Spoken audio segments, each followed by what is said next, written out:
Axşamınız xeyir olsun dostlar.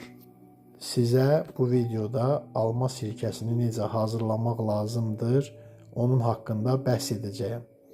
5-6 ədəd almanı götürürsünüz, 4 yerə bölürsünüz, cecəyini çıxardırsınız, əlavə edirsiniz 3 litrlik balonun içinə, yəni şüşə balonun içərisinə.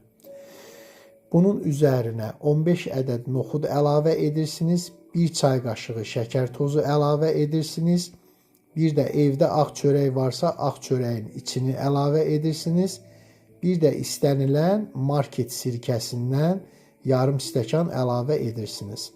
Bunlar bitdimi? Bitdikdən sonra sirkə qabı bura qədər istənilən kran suyu ilə doldurursunuz və beləcə ev temperaturunda mətbəxdə qoyursunuz, qalır.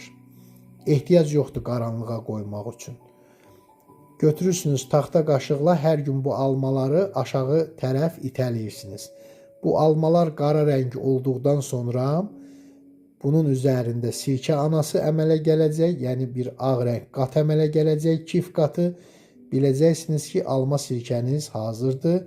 Nuş olsun, özünüzdən müğayət olun.